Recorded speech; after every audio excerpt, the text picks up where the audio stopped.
Primeiro Fórum Famílias Novas, com o tema central Família, lugar da manifestação da vida em plenitude.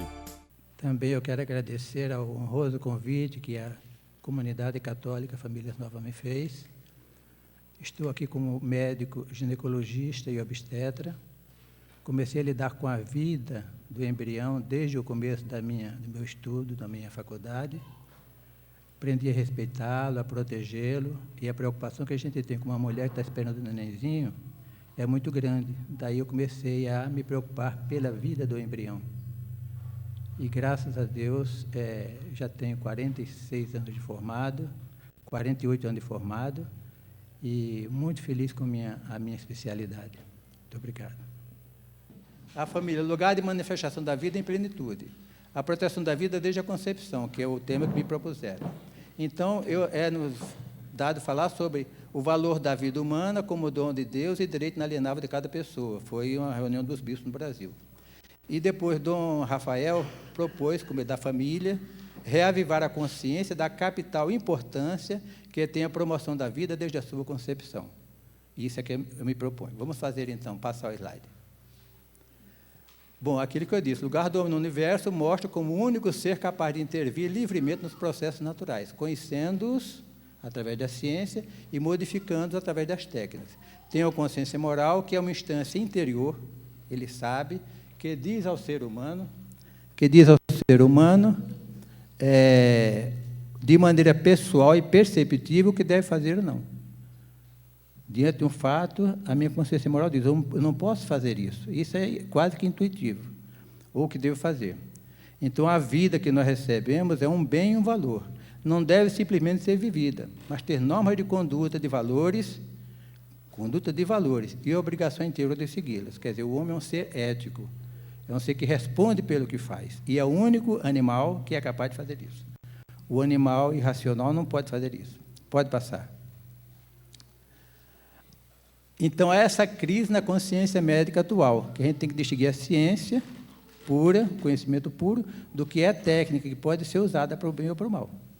Hoje em dia, a gente vai ver que na medicina tem muitas técnicas contra a pessoa humana. Na própria medicina fetal, fazer uma ecografia, uma ecografia, né, para ver se tem alguma doença e matar o ser. Isso desdignifica a pessoa humana, vai contra os seus direitos inalienáveis. Portanto, a ética sozinha não diz a gente o que é o bem e o que é o mal. É um instrumento que o homem tem que usar. O que nem sempre o que é novo é sinal de progresso, pode ser um regresso. Então, temos que observar os princípios éticos, os valores inerentes ao ser humano, para não desumanizar a medicina. Fazer com que o médico, em vez de defender a vida, proteger a vida, seja um carrasco para matar aquele ser. Pode passar. Tanto na eutanásia, como no começo da vida. Pode passar. Quais são as causas dessa subversão ético-jurídica que pretende permitir o aborto, a clonagem, a partenogênese, a eutanásia, a fertilização in vitro e transferência do embrião, a morte de um embrião para se conseguir células-tronco, agredindo a dignidade e a vida humana? Porque há uma ausência de perspectiva de valores. O que vale para você não vale para mim, a sua verdade não é a minha verdade.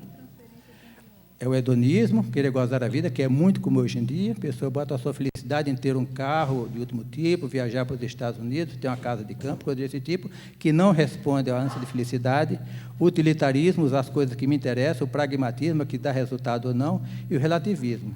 Então, a ética se esfumaça, e o ato médico fica contaminado por isso. Por isso, a gente tem que recuperar o ideal de Aristóteles, que pregava a virtude, que é o ideal que a Igreja sempre deu valor, né? Depois de São Tomás, porque Aristóteles deu, não só foi que deu ensinamentos para São Tomás, como também fundou a escolástica, os seus ensinamentos, que é uma maneira da Igreja também se guiar na sua conduta. Pode passar. Então, boa parte do debate contemporâneo se concentrou na realidade do embrião humano, que é portador da sua dignidade humana decorrente de sua natureza. Então, a dignidade humana é ontológica, é do ser. A manifestação da pessoa humana é a sua inteligência, a sua vontade, mas o embrião, que não tem ainda, como o ser em coma, que não tem inteligência naquele momento, ou está dormindo, ele não deixa de ter um valor ontológico, uma dignidade própria, porque está dormindo, ou o embrião, porque não tem ainda o seu cérebro. Em cada espécie, os seus indivíduos compartilham o mesmo patrimônio genético que lhes é peculiar. Todos nós, cada espécie humana tem 46 cromossomos, um código genético próprio para fazer suas proteínas. Então, cada ser vivo, necessariamente, é indivíduo daquela espécie. Ora, se o embrião tem os 46 cromossomos, tem a carga genética de um ser humano adulto, ele já é um ser humano. Na fase embrionária, mas é. Pode passar. A vida humana é biologicamente o seu corpo, e esse é formado na fusão dos gametas. Como eu disse, coordena o seu próprio desenvolvimento de maneira contínua e gradual. Ele que coordena. No primeiro momento, já tem todo o plano genético daquele ser. Os seus olhos se vão ser verdes, se ele vai ser careca, se ele vai ser homem ou mulher, já existe esse plano no primeiro momento, que ele, com o seu genoma, com o seu código genético, ele vai desenvolvendo, vai amadurecendo para chegar até a idade adulta.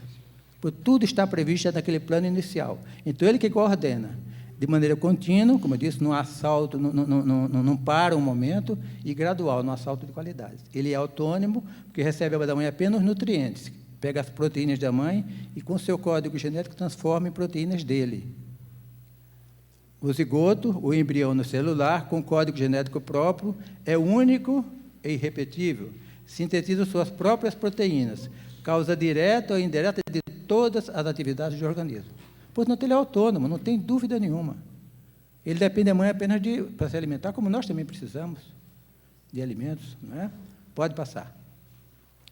Através de divisões chamadas clivagens, divisões mitóticas, a mitose é um fenômeno da biologia, forma os blastomas. Com 12 a 16 blastomas é constituída a mórula. Com a separação de blastomas totipotentes, quer dizer, ele tem toda a potência para formar um novo ser. Ele é totipotente. Pode haver a formação de gêmeos monozigóticos. A seguir, o blastocisto, que se implanta no endométrio, que é apenas mais uma etapa do seu desenvolvimento. Não tem nada de novo. Mas só agora tem relação com a mãe. Furado. Relação biológica e relação existencial já existia. A fase da nutrição hemotrófica começa a tirar do sangue da mamãe os seus nutrientes, que antes pegava da trompa, do líquido da trompa e do útero. Pode passar. Então, veio aquela comissão Wernicke, que criou esse termo pré-embrião. Esse termo foi criado por um embriólogo de RAM, não sei se tem ali, e assim, sem maior fundamento, criou um termo pré-embrião. O pré-embrião é o espermatozoide e o óvulo. Não há um pré-embrião de semente, é um termo criado, com essa intenção, dizer ele, de atingir o embrião humano, com uma fase de pré-embrião que não seria ainda um embrião. Sobre a FIVET, porque eles queriam o zigoto, o embrião, para fazer experiências, que havia muitas crianças que morriam na fertilização in vitro, e continuam morrendo. Mas ele precisava experimentar, pegar esse novo ser e examinar. Então, do zigoto à linha primitiva, que acontece no 15º de vida do embrião, não há um embrião, diziam eles, não há um embrião, mas um pré-embrião. Criaram esse termo. A linha primitiva não aparece de improviso, faz parte do processo de desenvolvimento durante a gastrulação, que esse, sim, é o fenômeno importante da terceira semana. Segundo a embriologia, Mori e Pessoa. Foi supervalorizada essa linha primitiva para permitir experiências com o embrião. Puro artifício. Esse termo é contestado por muitos cientistas, inclusive entidades oficiais também contestaram esse termo, e até hoje não foi aceito. Mas os livros de ginásio já falam em pré-embrião. O que é o pré-embrião? É a fase anterior à linha primitiva. Por que não é embrião? Se todo mundo tem embrião, por que só a pessoa humana vai ter um pré-embrião? Pré-embrião seria antes de formar o zigoto, seria o espermatozoide e o óvulo. Pode passar. Bom, isso diz o relatório Warner, que é aquilo que eu falei. Como a temporização dos diferentes estágios é crítica, uma vez que o processo de desenvolvimento se iniciou, não há estágio particular do mesmo que seja mais importante do que outro. Todos são parte de um processo contínuo. E se cada um não se realiza normalmente no tempo correto e na sequência exata, o desenvolvimento ulterior cessa, quer dizer, morre a criança. Não é? Vamos passar. O termo pré-embrião foi contestado por Luiz Miguel Pastor Garcia, professor de Biologia Celular da Universidade de Murcia, e vários outros. Podia citar aqui a ad nauseam. Antônio Pardo, professor de Bioética da Universidade de Navarra. Gunther Raja, diretor, ele é embriólogo, diretor da Instituto de Embriologia da Universidade de Friburgo. E praticamente todas as embriologias médicas adotadas afirmam a concepção marca o início da vida. Todos os autores até então falam nisso. Agora, talvez, comecem a falar de pré-embrião. O valor científico desta afirmação é inquestionável. Pode passar. Jacques Testard é um embriologista e bioeticista, e ele é insuspeito porque ele foi o autor da primeira bebê de proveta da França, Almadine. Mas chegou o momento que ele viu que aquilo já não havia mais ciência, havia orgulho, vaidade. E começaram a falar, então, desses 14 dias que ele não achava. Então, ele ridicularizou o conceito de pré-embrião, ou simplesmente a vontade de definir cientificamente o embrião com a ajuda de critérios excludentes, porque quer excluir o embrião como se fosse uma tendência utilitarista, revela uma tendência utilitarista que consiste em reduzir ainda mais o peso afetivo do ovo, que é aquele peso, não é, racional também, para convertê-lo em um objeto para investigação e um alvo fácil para intervenção eugenésica. E ele tem um artigo, Os Caprichosos Primeiros 14 Dias do Pré-Embrião, ironizando, ridicularizando, e se afastou, J. Testard, porque ele não aceitou isso. Porque o que interessa aí, além do ponto de vista ideológico, é o ponto de vista também financeiro, porque dá muito dinheiro. Pode passar. Depoimento. Relatório de mais de 200 cientistas sobre o desenvolvimento embrionário na Suprema Corte dos Estados Unidos, em outubro de 71, diz o seguinte: desde a concepção, a criança é um organismo complexo, dinâmico e em rápido progresso. No momento da fertilização, um novo e único ser é formado. Professores e assistentes da American College de Obstetrícia e Ginecologia. Quer dizer, são coisas que são claras, mas ele consiste em pré-embrião. Ainda não é um ser humano, é um pré-embrião. Quer dizer, fundamento nenhum. Naquela comissão Warner, que uma embrióloga, Anne McLaren, disse, não, eu só comecei a existir depois da linha primitiva. Então, está vendo? Foi isso mesmo, todo mundo criaram assim arbitrariamente, sem nenhum fundamento científico. Pode passar. Em 81, o Senado dos Estados Unidos estudou a chamada Human Life Bill, quer dizer, a lei da vida humana, né? Ouviu durante 8 dias os maiores especialistas do mundo. No final, o relatório afirmava, médicos, biólogos e outros cientistas americanos, mas não só americanos, concordam que a concepção marca o início da vida de um ser humano, ser que está vivo e que é membro da nossa espécie. Qual é a dúvida? Mas eles insistem, como disse o padre Lodi. De tanto falar, as pessoas vão engolir. E aqueles que interessam, já vai dizendo. Aquele que interessa fazer o aborto, não é vida humana ainda. Vamos passar. Jerome Lejeune, professor de genética, o fundador de genética atual, ele morreu há pouco tempo, na Universidade de Paris. Aliás, o Paulo conheceu, foi Paulo ou foi Humberto que conheceu Jerome Lejeune. A embriologia moderna pode afirmar com segurança que o processo embriológico é um contínuo, que vai desde o momento da concepção até o nascimento e prossegue daí. Então, nós temos um genoma que nos caracteriza. Genoma e Direitos Humanos, artigo 2 da linha A, um documento. Cada indivíduo tem direito ao respeito de sua dignidade e direitos, quaisquer que sejam suas características genéticas. Porque aí veio a eugenia, tentando diminuir o valor dos menos válidos, dos menos dotados. Então, veio essa afirmação. Pode passar. Da Organização Mundial de Saúde. Chegamos então a essa desvalorização da vida humana. Quais foram os fatores? Falta muito ainda, padre?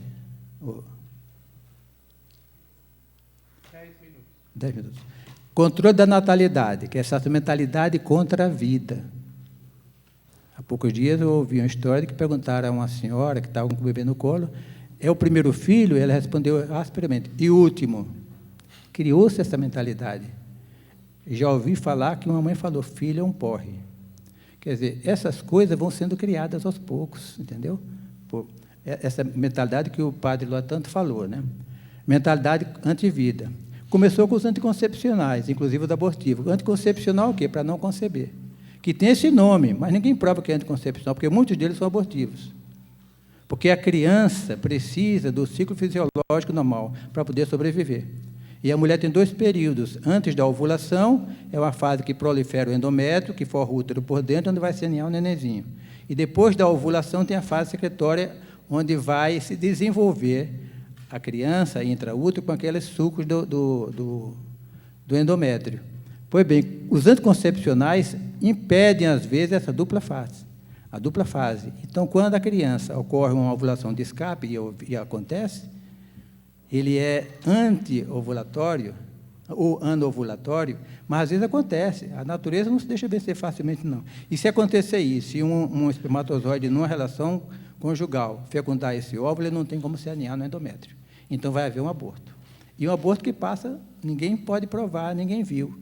E ninguém tem como dizer que não houve aborto. Mas é sabido que existe a ovulação de escape e que muitas mulheres que usam anticoncepcionais abortam ou a gravidez vai até o fim, mesmo tomando anticoncepcional. Inclusive, alguns são abortivos, porque defasam o endométrio e o neném da ovulação de escape não consegue semear.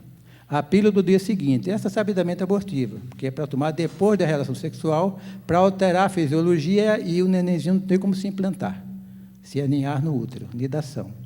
O dispositivo intrauterino, de vários tipos. Não, esse aqui é de progesterona, ele não tem... Todos são abortivos, porque todos atuam no endométrio, dentro da cavidade. É um corpo estranho colocado dentro do endométrio, dentro da cavidade uterina.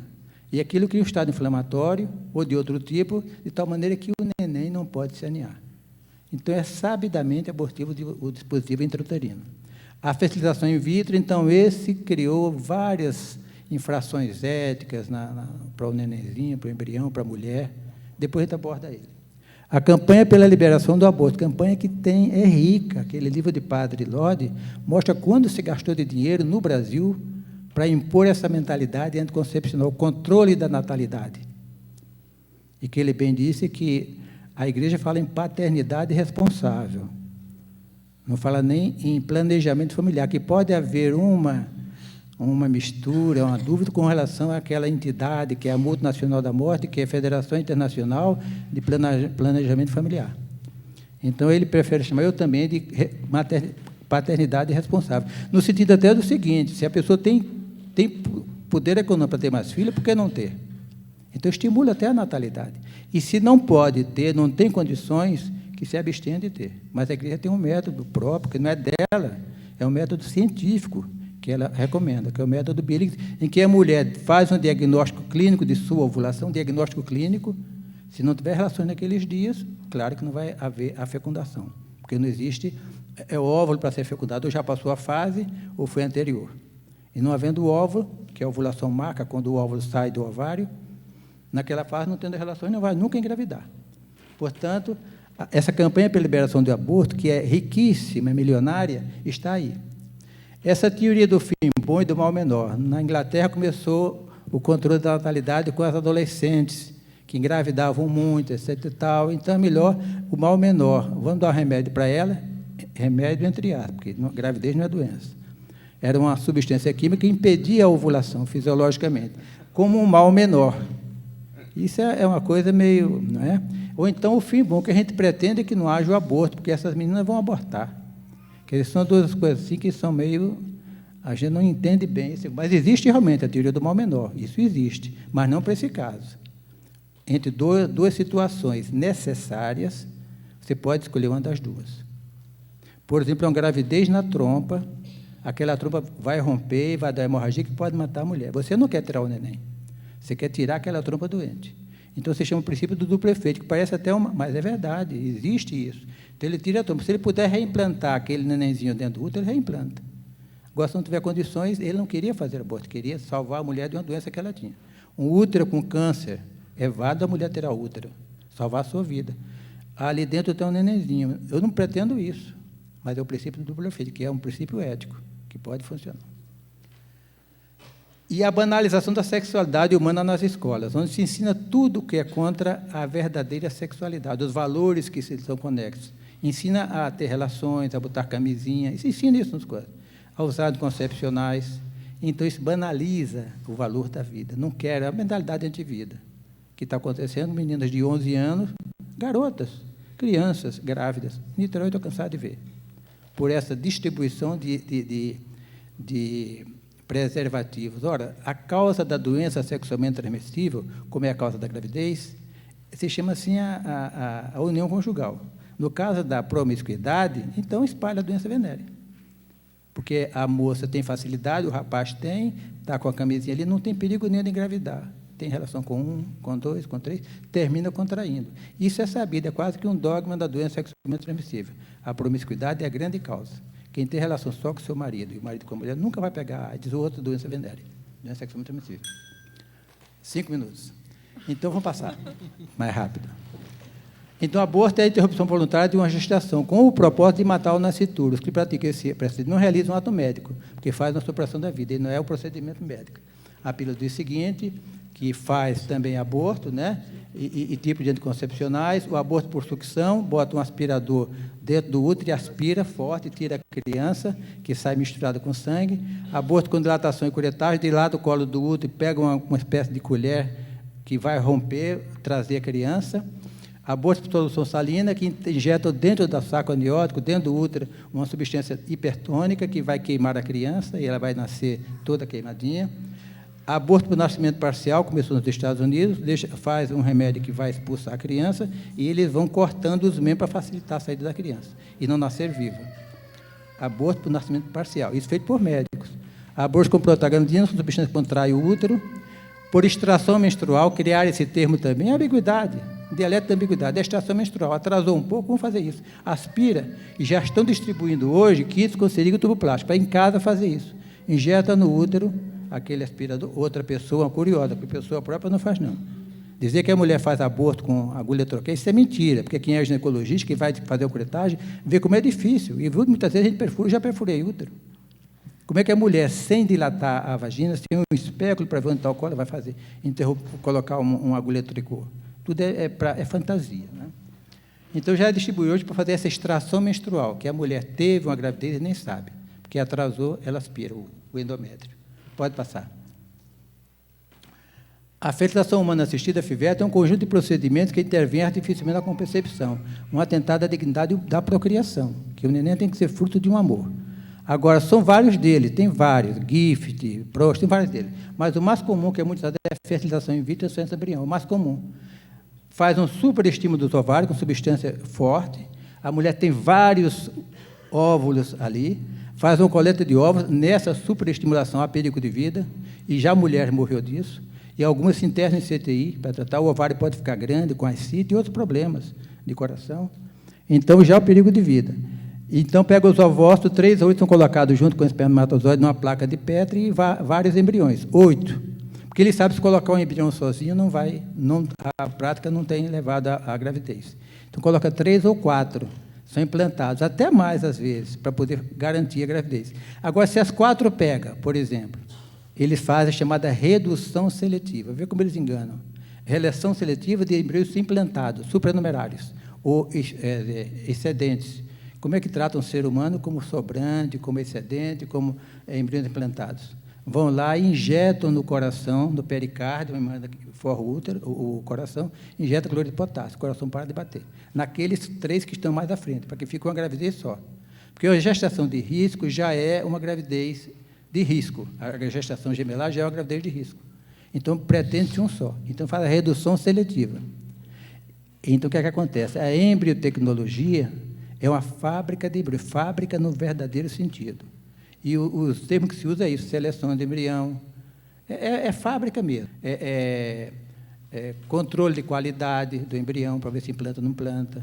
Quer dizer, o diagnóstico pré-gestacional, pré-implantatório. Quer dizer, é uma manufatura. Uma manufatura, quer dizer, se faz realmente uma linguagem de fábrica. Pode passar. Respeito à vida do conceito produzido, porque aí não é conceito, é produzido, é uma produção. Embrião humano produzido em laboratório merece todo o respeito à vida e à dignidade. É um embrião, é um ser humano. O diagnóstico pré-natal, antes de implantar, é lícito caso respeite a vida e a integridade do concepto, e se for orientado para a sua cura individual, se for para o bem dele. Mas eles fazem o diagnóstico para ver se tem doença genética ou uma formação para abortar. Isso é feito comumente, faz parte da rotina, a morte desses embriões com defeito. A experimentação no embrião, se não for diretamente terapêutica, para favorecer esse embrião, ela é moralmente ilícita. E se pergunta, o embrião de chimpanzé, por que não faz com o embrião de chimpanzé, que é muito parecido ao do homem? Parecido, porque custa caro. Para você fazer experiência com embrião de chimpanzé, tem que ter uma criação. Isso é caro, não é fácil. O embrião humano é fácil. Qualquer desses abortários fornece, hoje já se faz isso, fornece para empresas de tecnologia que vão vendendo partes do embrião para experiência. E tem preços, tem na tabela. É esse o mundo que nós estamos vivendo. E a gente não pode, famílias novas, como qualquer outro movimento de igreja, não pode ficar calado. Com os embriões humanos, vamos dar uma olhada rápida que acontece com os embriões humanos. Pode passar.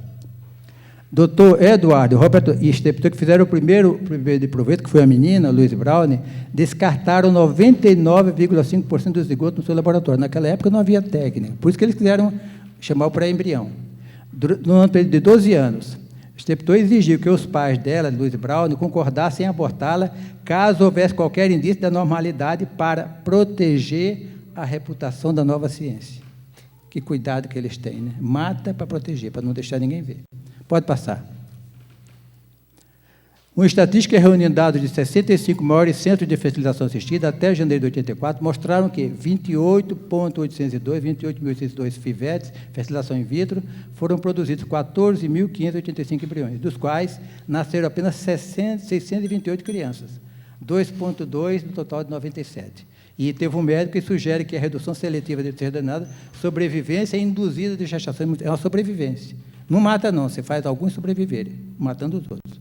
Eu acho que pode passar, eu acho que talvez. Será moralmente lícito isso? Manipulação de embriões humanos, experimentação com congelamento, armazenamento, descarte, seleção eugênica, comércio assistente, tudo isso está fora do nosso propósito. Pode passar. O resto agora é somente a questão de partenogênese, pode passar. Ah, bom, pode votar ele aí? Porque isso é dito por Roberto Steptoe, vê o que ele diz.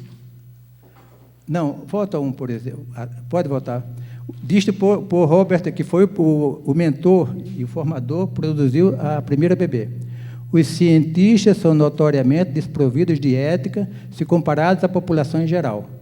Muitos deles não se interessam em participar desses debates, sequer em seu próprio campo de trabalho, a menos que as circunstâncias sociais os empurrem literalmente para a discussão ética. A maioria dos cientistas nunca teve uma formação ética e enfrenta consideráveis dificuldades quando obrigada a expressar seus próprios princípios éticos em relação à sua disciplina. É um trabalho sobre o projeto do genoma humano, um conhecimento perigoso, de Tom Wick. Porque agora vem a seleção de genes, etc. Tal. Eu acho que o resto posso passar, pode deixar, né? Depois, se quiser, talvez eu deixe o relato disso aí para ser publicado. Muito obrigado a vocês.